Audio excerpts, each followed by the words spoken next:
David, I've Yeah. missed you. I know. I've missed Gatriarchs. Us. I've missed us. I've missed sitting in my basement on my orange couch yelling at you. Well, okay. I have to admit I have missed that as well. But we're soon going to be back with new episodes of Gatriarchs. But in the meantime, you've got one more week to wait. So this week we're doing another of our throwbacks and talking with the genesis, the creative genius of DILFs of Disneyland. Yes, Amber Wright. We are so lucky. I literally reached out to DILFs of Disneyland Instagram account, which if you're not following, follow immediately. And I was like, I don't know who you are. I don't know anything about you, but will you be on our show? And Amber reached out and she's like, absolutely. And she gave a really great interview and to an account that I've been following since Instagram started. And she came out on our show. Yeah, we broke news on our show. We are, just call us the 24-hour news cycle of Gatriarchy. Just call us that, guys. It rolls off the tongue. Just call us that. So I'm so excited to jump back in the pond with Gavin with all new episodes in 2024. How is that possible? Gatriarchs, its second year in the world. And we are so excited to bring new, really cool stuff, really great guests, and still the same dick jokes and me making fun of Gavin like you love. Constantly, because I bring it on myself. But in the meantime, do enjoy Amber Wright, the brainchild behind DILFs of Disneyland. Precisely.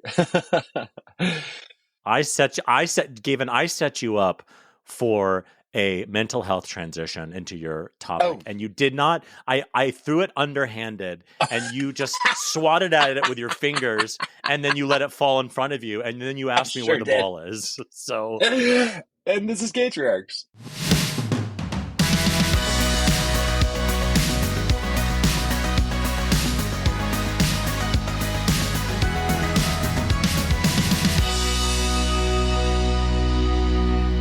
Gavin, where the fuck are you? Guess what, Where David? are you? I've gone home. I'm in my hometown, just outside Denver, Colorado, and I've climbed back into the closet. I have regressed. I'm back in my childhood home. I mean, the hometown, and yeah, I'm broadcasting from the closet. Which, when I realized I was getting into the closet to make for the sound abilities, because I don't have my normal microphone and whatnot, I'm like, the ironies here are just endless, and I'm gonna lean into this and be like, we are broadcasting from inside the closet right now. Insert all the jokes here. Are you gonna start wearing like baggy clothes and like talk about like famous female celebrities that should be hot to you? You're like, oh man, Shania Twain, she's so hot. And everybody knows something is just not right. Just my Madonna obsession, but it's totally cool, guys, because like dudes like her too. I remember reading her tits are gorgeous. I read an article. I remember seeing an article. I swear it was in Playboy. Insert all the jokes. My neighbor had it, and it was an interview with Axl Rose, who said he was a big Madonna fan in 1986 or 90. Who knows what it was? And I'm like, that's cool. Like, I'm reading a fucking Playboy with an interview on Axl Rose, and he likes Madonna, so that's cool. That tracks. Yeah. But he wants to eat Madonna out, and you want to take Madonna out to eat. So it's a little different. I just want to vogue it out, baby. So yes, I'm in a closet. Where are you, David? Where are you? I'm home. I'm in my basement as usual with my new mic, which I'm still. Thank you all out there, A, for being listeners, but B, for being patient with us and me in particular with editing and sound and everything. I'm getting better. I swear. It's still a little bit, but yeah. So I'm in my basement getting ready for my kiddo's birthday, which theoretically happened a month ago if you're listening to this. But I definitely had one of those parenting moments this morning that was like so shameful. But we're like, my daughter was just being just the worst. You know what I mean? Like where your kids just wake up and they've chosen violence. And she's just kind of, I'm holding her and she was just like thrashing. So I put her down and she started crying and I just like walked away from her.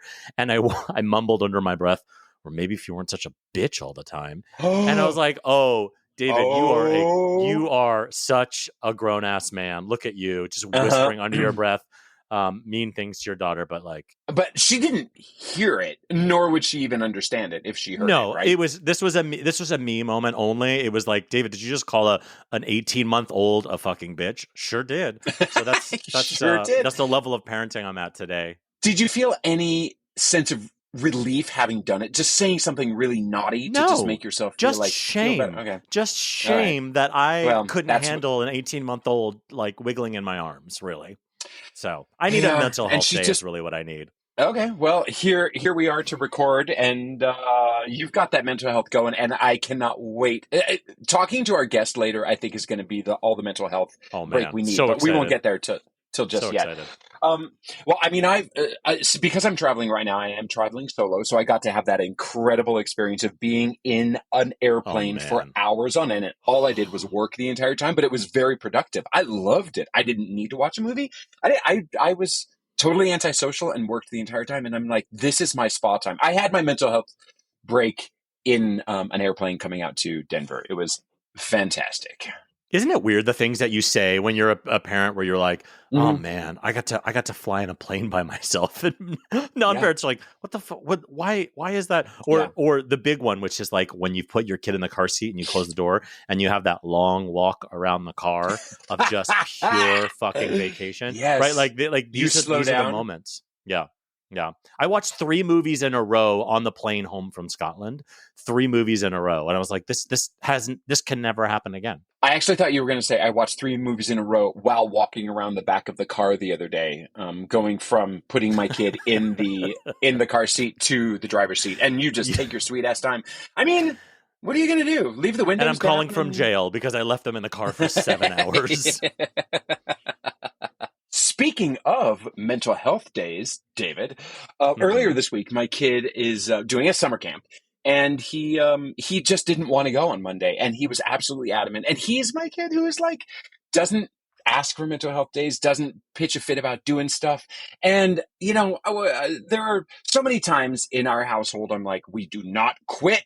If you're going to like do a sport, you're going to do it through the end of the season. If you're going to do if you're going to make a commitment for a semester, you're going to do it through the end of the semester. I don't care how much you hate it the entire time. This is what the choice you've made, and you're going to stick with it. And, but then you just kind of got to learn to realize sometimes everybody does need a mental health day. So I let him skip that day of camp, and there were no regrets. It was like me backing down from being like an overly principled asshole, basically. And I'm glad I did it. But then he also came in and said, he was 45 minutes into what should have been camp time. He was absolutely asking for his iPad. And I was like, Oh no! That's not how this works, dude. That's not. And that's the fear, right? Is right that away. You're like, fine, take a day off, stay home from school sick, whatever you want. It's the fear of like that unlocks some sort of every day I want this thing now. Because if you could somehow promise, like if you can be promised that yes, they can stay home from school when they're sick and play on the iPad all day, but it's not going to become a thing, then I would be way cooler about it. But it's because you just wait for it to be like, well, I'm kind of feeling sick today, so maybe I should stay home and eat pancakes all day. And it's like, no, that's what I do.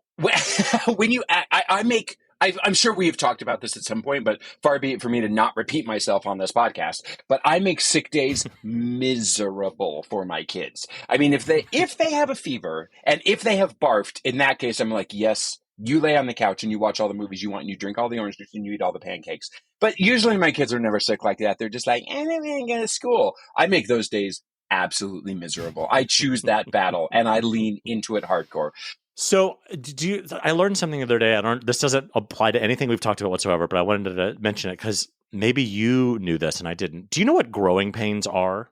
Aside from a mediocre sitcom from the 80s and 90s, starring Kirk Cameron, which had a great last episode. No, growing pains is like I had always heard like when your child is growing and their body gets bigger, it's sometimes painful to them as their bones grow or whatever. And yeah. And my knees hurt when I was a kid and hurt now because I'm not a kid. Growing pains, do they go for geriatrics as well? I'll have to ask your home nurse, but so my son had been getting up in the middle of the night like crying and saying like my ankle hurts, like my shin hurts, and so we were like, I wonder if that's growing pain. So we like looked up growing pains, and it was like typically occurs in the middle of the night. We'll wake the kid up, and I was like, oh, and it basically said no, the growing pains are not your children's bones growing and it hurts your kids. That is just a total fucking myth that everybody believes. Yeah, they were like, that's not how it happens. It's just I literally swear. your kid worked out a lot or like ran a lot or whatever, and their muscles are tired and they have Tyler horses. No, I looked it up. I'm telling you, I looked it up. I am sure that a doctor said to me, you are having in puberty. I was 15 or something, and I'm like, my knees hurt or something. And they're like, it's probably puberty growing pains. And I was the like, guy who pumps your gas at the gas station is not a doctor, Gavin. I don't know how many times I have to tell you this. But he sure knew how to prescribe drugs. So yeah, the boner pills you got at the checkout when you bought your lottery ticket is not when I was 15. It's been a long road, y'all, here in Denver. But yeah, no. So it's not, growing pains are not those. They're not actual what you think. They're just literally like, oh, he has a muscle spasm or whatever. But anyway, that was something I learned and is not helpful to any of the listeners or entertaining. So enjoy, everyone. This is Gatriarchs. Have I ever talked about toy rentals or pet rentals before? I don't think so. Okay. You talk about a lot of things, but I also don't listen. So even if I'm repeating it, you're not even aware. That's fine. Timothy will catch it. So I was reminded. So we have a pet hamster that is definitely on its last legs. By the way, the hamster has some kind of growth that is impeding its walking. It's like bulbous and blue and purple, and I am sure that sorry everybody with PETA, but the hamster's like 2.5 years old. I know it's not going to be around for much longer, honestly, and it's having a hard time walking. Throw it into a lake or something. Anyway, I am reminded. I mean, of course, my kids. I don't know if your kids are to this degree yet, but my kids want pets all the time. We cannot. We have finally grown out of going to Petco or PetSmart or whatever, and not having tears as we leave because they're so upset they left a bird behind, or they didn't get to get that fish, or they didn't get to get that hamster, or like God forbid the what are those ferrets or any rodent of any kind. Anyway. We've had many pets, and but I just feel like, God, it would be such a great business model to have a pet rental service. Like, your kid wants an animal, and you know that they're only going to take care of it for 2 days. So why can't you just rent a hamster for a week, and then by the time the kid has completely forgotten about it, just go return the hamster, right? I mean, I realize no companies would actually make any money, except I would still spend probably the same $30 I did to buy that stupid little hairy mouse, and have the pleasure of giving it back after a week or two. When but isn't that just going to be traumatic to the kids? Or the kid's going to be crying or whatever that the hamster has to go? No, dude. I told you, this is all your responsibility. You 3-year-old, this is your responsibility to deal with this hamster entirely yourself. And within 2 weeks, they're not going to pay attention to it anymore. And so whatever, it disappears in the middle of the night. Oh, little fuzzball. Or you can be really fucking dark and be like, yeah, the hamster died because you didn't feed it. I had to bury it in the front yard, and you just bury like a chicken wing or something. Right.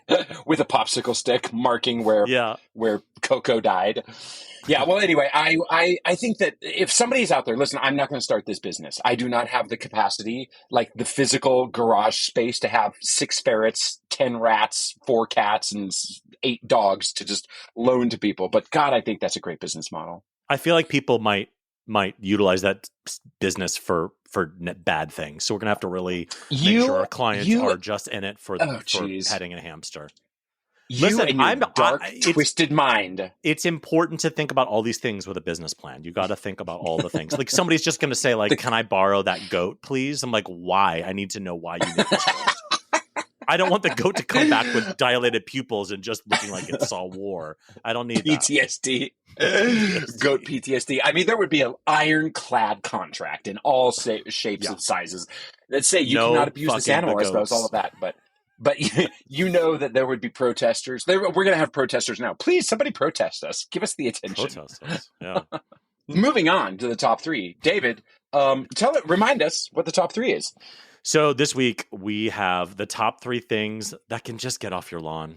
Get off my lawn. Just get off. We're old men now, so we get to yell at things. We get to yell at the neighborhood kids. We get to yell at things to get off our lawn. So do you see yourself in a rocking chair when you're yelling to get off the lawn? Absolutely. All of that? Absolutely. Yeah. Yeah. like Okay. in the rural South for some reason in like the late 70s. I don't know why. Mhm. But yeah, no, for sure. All right. So this is mine. So I will go first. So in number 3 Okay. thing that can get off my lawn, airline groups. Here's why. The idea of like, oh, you're in group 1, 2, 3, or 4. Great. I understand it. I get it. We're going to start with group 1. We're going to go. But if you've flown recently or ever, they pervert the fuck out of it because you're like, oh, I'm group 2. This is exciting. I should get near the thing.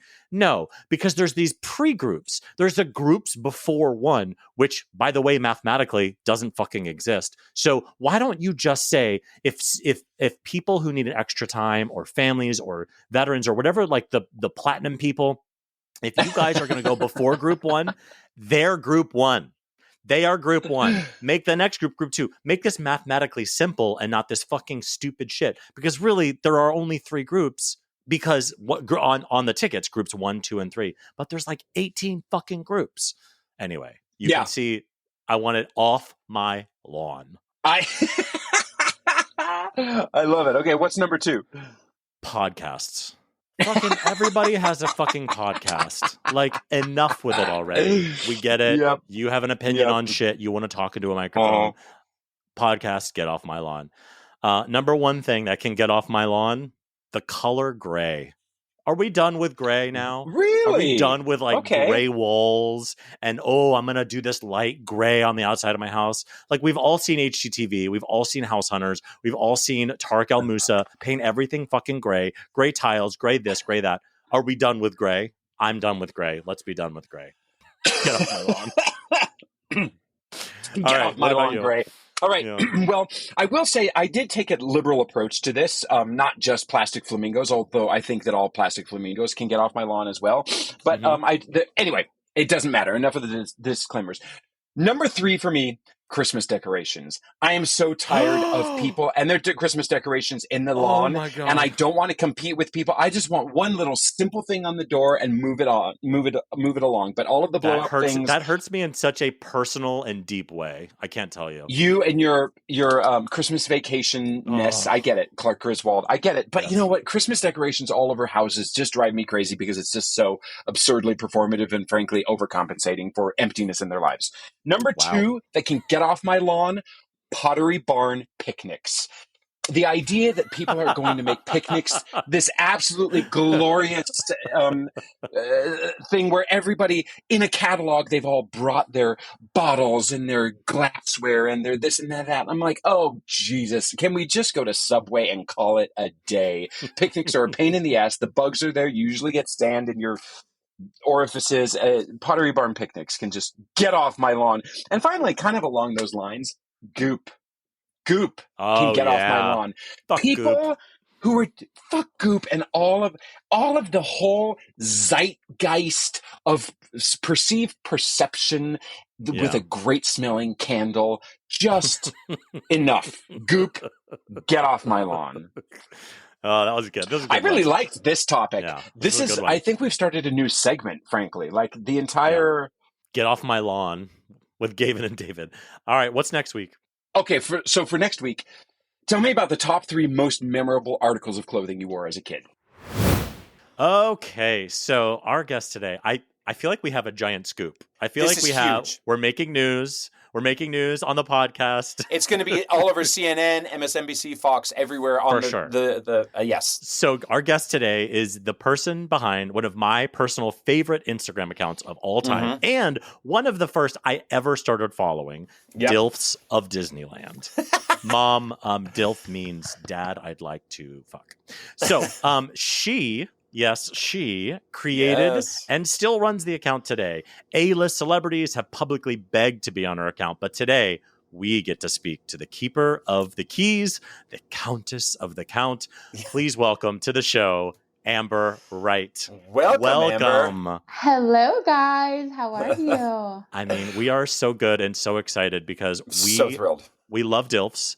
We love DILFs of Disneyland. And when I reached out to you, so those of you who don't know, I basically just DM'd her out of the blue. I didn't know anything other than DILFS of Disneyland was an Instagram account I loved. And I was like, I feel like that's a perfect marriage, but I don't know who runs it. I don't know who's behind it. Is it AI? Who is it? So I just DM'd you. And then you were like, yeah, sure, I'd love to. And then when I met you, I was like, oh, it was like the Wizard of Oz moment where like the whole thing turned around Yes. and there you are. Oh my Absolutely. gosh. The Yes. curtain came down, right? Yeah, I'm obviously not like facially tied to the page. I don't put myself on the page. Let's be honest. No one wants to see me. They're there for the dads. But I've never. But you are fucking gorgeous. If you guys aren't watching this interview, she is gorgeous, but she is also right. We're there for the DILFs. No. And as am I, right? Like that's why I made the page. So no, I never like have hid who I am. I just, if you know, like all my close friends and family, they know that it's me running it, and they know it by the captions because that's exactly how I talk. Like those captions are really me just being like, hello, sir. But wait, so go back to how you started this or why you started this. Okay, so obviously when I started this, I had no intention of it going anywhere. This was like back in 2013, 2014. Wow. Yeah. Dark ages of Instagram. Dark ages. Exactly. Like literally when I first joined. Yeah. When the pictures were grainy, like you didn't even have good quality back then. Pre-stories, forget reels. Yep. So just little backstory. I'm born and raised in Southern California. I am a California girl who has been going to Disneyland since I was a baby. So I already have like a love for Disney. I'm always there. I've been a pass holder ever since, annual passes were a thing. So me and a group of friends, we would always go to Disneyland. And I'm not going to lie. I've always been boy crazy. Like I love guys and boys. Relatable. And so my eyes are always on like a swivel, like, oh my God, look at that dad. Like there is just something about a hot man in his running shoes, like pushing the stroller. Pushing a stroller. I'm sorry. There just is. Yep. And clearly we see now, years later, I found my people. Like I found my followers who also agree with me. You now as basically a gay icon, frankly. I mean, it is you and Cher and Beyonce, and like you have created something. Ina Garten. And Ina Garten, love that. you are a giver to a huge community for sure, an icon. Thank you. I can't take all the credit. The men are just there, and we're just creepily snapping behind the scenes. So that is literally was my first thought was like, what is there like any sort of creep factor? I mean, it is a little creepy, but also let's all not lie that we don't take creepy photos of hot guys and send them to our like hot guy creepy photo friends. But like, was there ever any like moment of you being like, oh God, like what if I get in trouble for this? Like, because the guys don't know they're getting their photos taken, right? They're not reaching out to you, and this is not a whole setup. This is real. Correct. No, it's 100% real. And in the beginning, when I started it, it was literally just me and my friends going to Disneyland and me taking pictures and like posting them on my personal Instagram. Like, ooh, look at this hottie we saw today. Like, no big deal. Yeah. And then one day I was like, I have so many pictures in my photo album. I should make a page out of this. Like, this would be funny. Like, never thinking anything more than be funny. So created DILFS of Disneyland. Obviously, I have, my profile pictures, David Beckham, who is like one of my all-time favorite DILFs. Totally. He's so hot. And then absolutely. I just rolled with it, right? So like Disneyland, happiest place on earth. Well, mine says DILFS of Disneyland, happiest place on Instagram. So it's like a little play on that. Sure. And so I started posting the pictures, and one day, like my friend calls me and she's like, hey, that like weird DILF page you made? Like, why does it, or how does it have 10,000 followers? And I'm like, wait, what? So like I went online and I'm like, wait, how did this happen? Like I had just made the page. It wasn't even like it was established with like tons of pictures. And LAist.com, it was like a blog or a website, wrote up about it. And they were like, amazing. This is so funny. And just from there, it like exploded. And like E! News, Perez Hilton, like MTV News started writing these articles on like, oh my God, this page is so funny. And I was like, to go back to your question, I was like, kind of embarrassed because these guys don't know I'm posting them. Like, what if I get in trouble? Like, they don't know I just snapping these pictures. So it got super popular to the point where like nobody had messaged me mean or told me like you're going to get in trouble. So I kind of just let it ride. And to this day, I've only ever had 2 people ask me to remove a photo. And why did they ask that? Yeah, that was my first thought, was like, was this like some sort of affair moment? Is this like, oh yeah, I'm just going to the grocery store? And yeah, so the 2 people that messaged me, they were women, and one of them was asking me how I got the photo and why, asking who's this man that you posted. And I'm like, oh, I don't know. Like, I'm so sorry. Like, it was either we snapped it or it was sent to me. I don't remember. And she's like, that's my kid's dad, and I didn't know he had other kids. And he's in the with other kids. Shit. Oh my God, Yeah. you're causing like You Real are Housewives level tea on Exposed. Instagram. Holy cow. He got exposed. Wow. Well, you know Yeah. what? God. He needed to be exposed. Like, Right? come on. You were doing a service. Let's be honest. Right. Totally. Wow. And then Gosh. the second one was, I'm going to say, an angry ex-wife. Maybe she messaged me like, where did you get this picture of my kids? And I'm like, well, he sent it. Like, and that does happen. Sometimes shamelessly men will send themselves in. Absolutely. Which I do think is kind of cringy, but whatever. In this case, he was hot. I posted it. And I said, well, he sent it in. And she goes, that's my ex-husband, and he's not there for the kids, and that's just for show. He just takes them to Disneyland and posts some pics for show. Take that down. And the only reason I took it down was because she didn't want her children on there. So 100%, if anyone asks me to remove their kids or like block out their face, I will. Like, no questions asked. But I think that's a pretty good amount of times in so many years. That's amazing. And what you've also done is somehow you miss that part, and now the page is so people are so desperate to be on the page that I can't imagine anybody would be like, yeah, I don't want to be on DILFS of Disneyland. Like, you've had celebrities ask you to be on the page. And do you let them on? 99.99% of the time I do, unless it's someone I don't like. Love it. Like I said, you are the keeper of the keys. You made this account and you get to decide who gets to be on it. Yeah, but no. Having created this, well, speaking of people reaching out to you, has Disney ever reached out? Or have you on the DL, has anybody ever been like, hey, I'm from Disney and we love this, keep doing what you're doing, also here's free passes for the rest of your life? Or take this shit down and stop using our name, because they are, the mouse can be really fucking tricky. The mouse.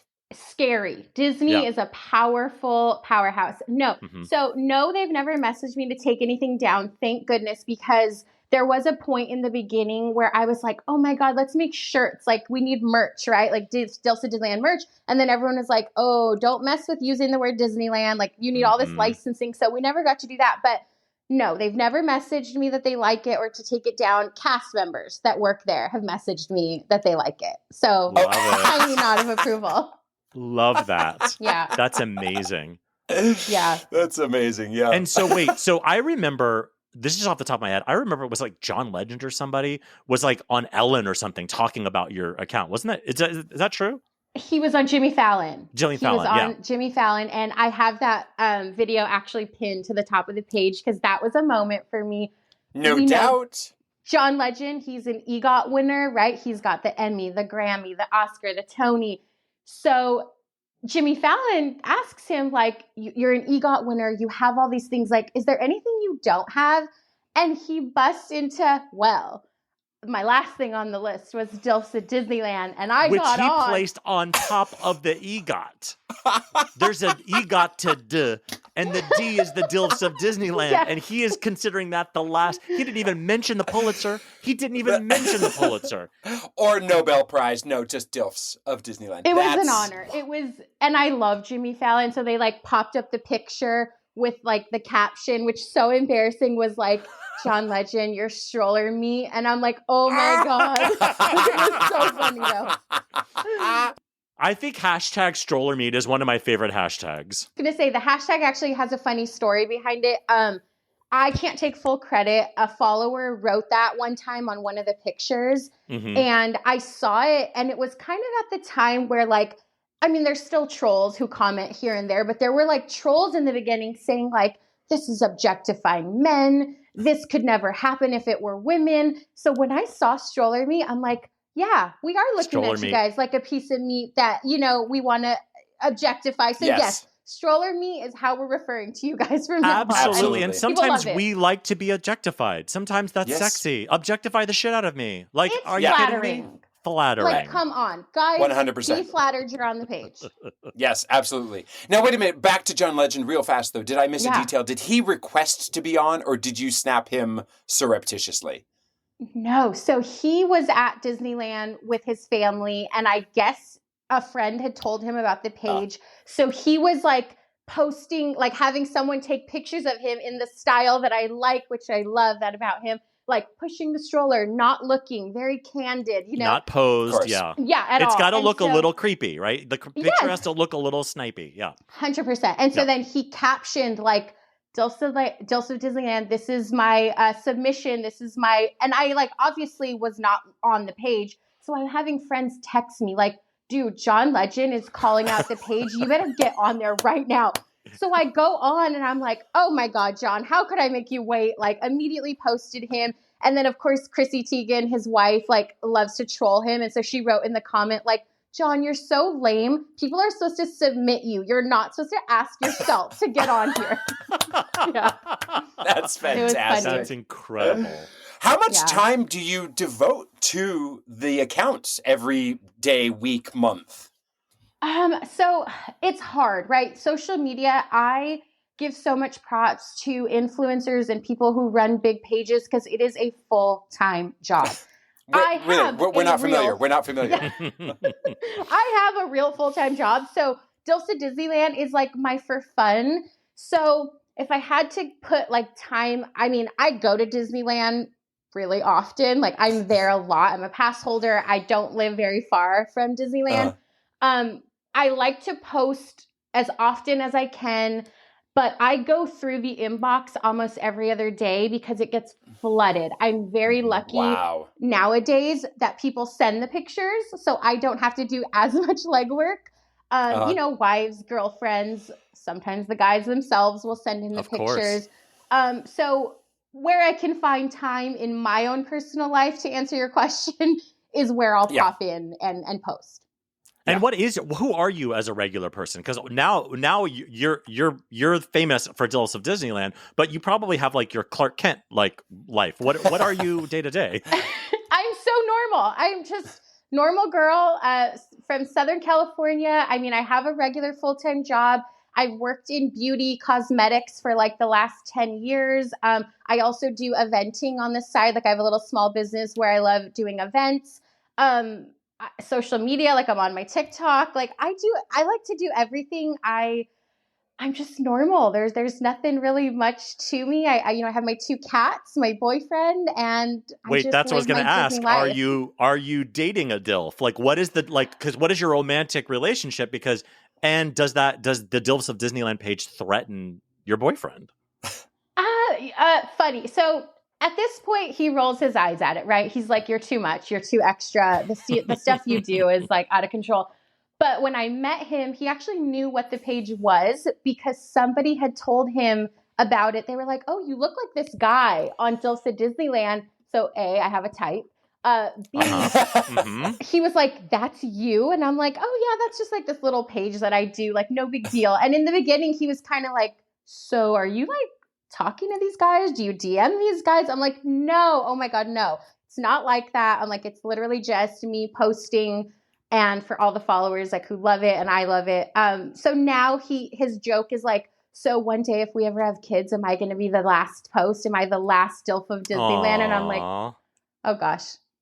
And the answer is no. Fuck off. I want to look at hot guys until I'm dead. Yeah. But also, sure. Yeah. Yeah. If you need to have your own special post, that's fine. But it can't end with no way. It can't no. end. Yeah, my attraction to DILFs don't die because I got married. I've just decided to focus most of my attention on one. But I'm still going to be taking photos of strange, hot men for the rest of my life.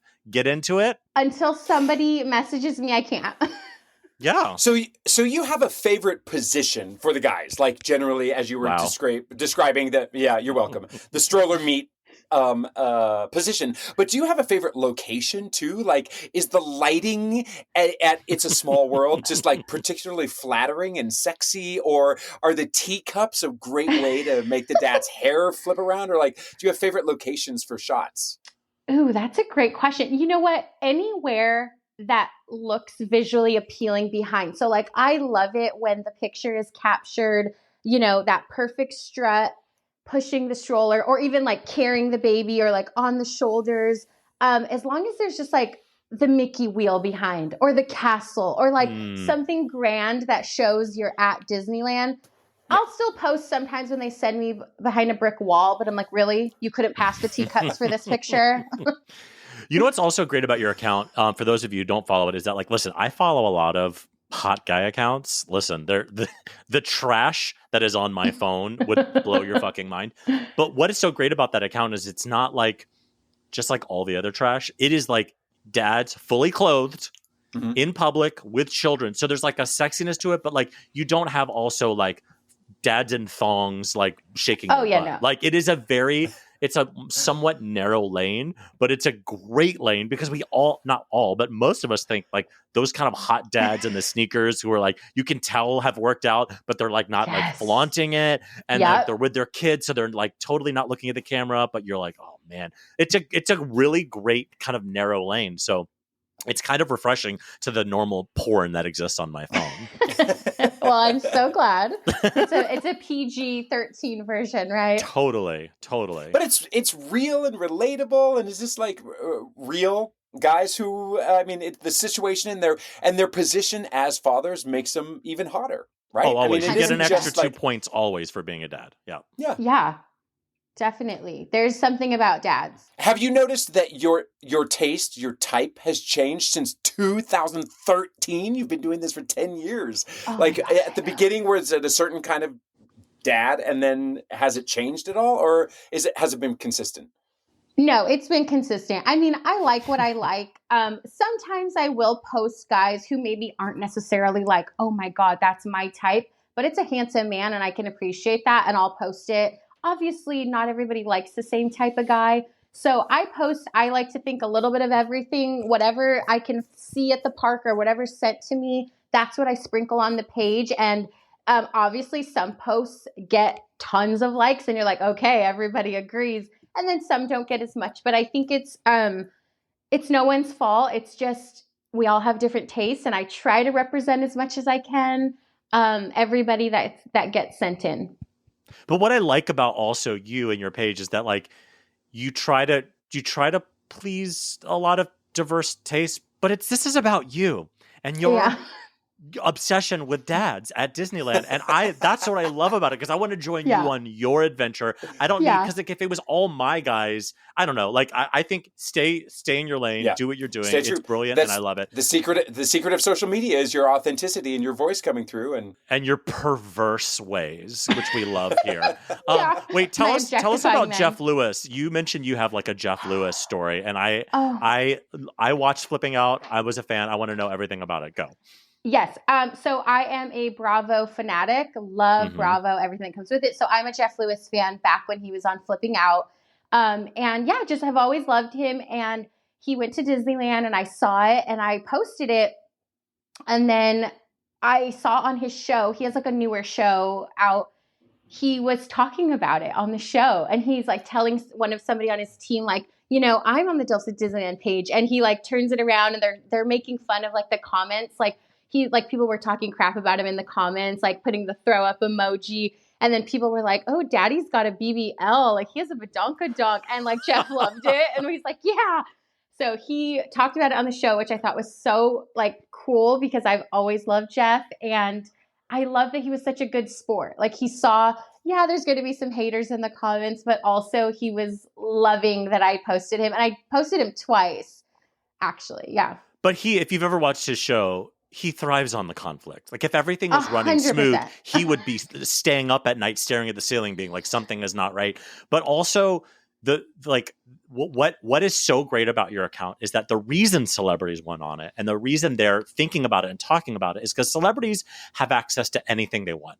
They can have any meal anywhere. They can do anything. They can have any person they want. They can buy their way anywhere they want. Whatever. You hold the keys to something that can't be bought, that you decide on. And that exclusivity is so attractive to people who can get anything they want, right? They're like, That's but true. I want that. And also, they also know that like, this is a compliment, right? They like you getting on this page means we think you are hot and you are a DILF, right? Yeah. It's not a dad I'd like to friend request. It is a dad I'd like to fuck. Yeah, I agree. I never thought of it that way, but you're right. Like the picture can be floating, but if I don't post it, they're not going to go on. So that's so true. Yeah. And how do you deal with haters? Do you ever get involved in any kind of online conflict, or do you just ignore it and move on? You know what? I don't feed into it. I'll see the comments sometimes, and if I have time that day, I'll clap back. I'll say something funny, in response. But I really don't, because at the end of the day, it's like the page isn't ran by you, it's ran by me. So it's going to be my things I want to post. And if you don't like it, you don't have to follow. You don't have to comment. You can click keep that scrolling unfollow past. button real quick. Yeah. Yeah. So no, I don't. I mean, in the beginning, I think, just like how people were saying, this is objectifying men. But from since then, there really isn't too much hate on it. Thank goodness. I think more people enjoy it than hate it. Absolutely. Awesome. And when you clap back in a comment, do you use the clapping emoji or do you use the nail painting emoji? Because those are my two personal clapback favorites. Personally, I'm the nail painting emoji. Got it. Nice. Love it. I will also offer sometimes the woman dancing in a red dress. Like that sometimes is my clapback. Just like, bye. Right. I love that. Yes. You are amazing. And you are in a rare place to where you have created something in the social media sphere that is very much loved and liked and is still authentic to you. And that is really fucking hard to do. I've been a fan since you started, and I am very thankful that you came onto our stupid fucking podcast to reveal yourself and to talk about the account. Thank you so much, Amber. We are obsessed with you guys. Oh, you're Thank so you. sweet. And keep it up. Don't stop anytime soon. Even when you become a mom or married or whatever, please continue giving us the DILFs of Disneyland. Please continue to objectify men. As I will. Hello, it's in my blood. Something great that happened before I climbed back into a closet in Colorado is earlier this week. I watched the movie Bros. Might have already talked about it. So but good. It was something great because it just changed. It flipped a rom-com on its head, obviously, and it just was so funny and authentic and just like a breath of fresh air in a world of landscape movies that are just like all kind of the same, frankly. I mean, and it gave you like the like warmth of like a rom-com that you want, which is like cheesy, romantic, they're going to get together in the end, but then also flipped it on its head and like the right amount of absurdity and cynicism. I know I'm late to seeing that movie. I've seen like 6 movies in my entire life. Now Bros is one of them. It was something great. What about you?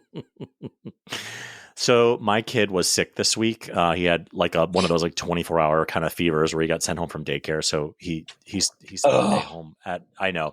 But the great part about it is not that that he had a virus and he was sick, but there's just this like sort of like there's just this weird joy as a parent you have when your kid is sick and they lay on you to sleep or just to be on you, and they lay on you with all their weight, with all of their being. They just melt on top of you and they just want to be near you and be held by you.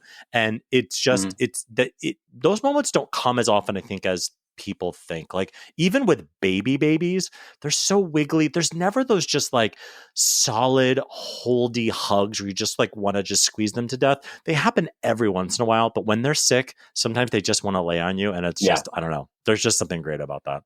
And you're like, give me all your germs because this is totally worth it. Yeah, now I'm going to be sick and I'm going to fucking hate them and just regret it all. So back to your cynicism and bitterness, because guess what? That's our show.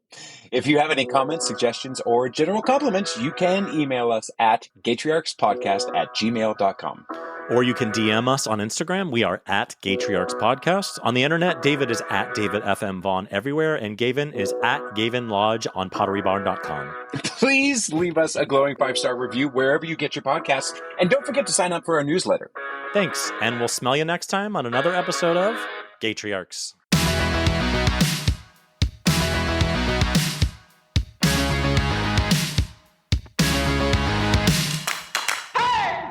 Okay, Amber, I'm so sorry. I totally forgot to ask you this during our interview. You mentioned that you had listened to an episode where there was the baby drag names and you wanted to participate. Do you want to give us your favorite baby drag name? I do. And in true fashion, it's going to be like Disney adjacent, Disney related. Mm-hmm. So my baby drag name would be Anita Prince. Oh, that's good. Excellent. That is perfectly used. You're hired. Perfect. Yeah, you're hired. You're hired. Yay.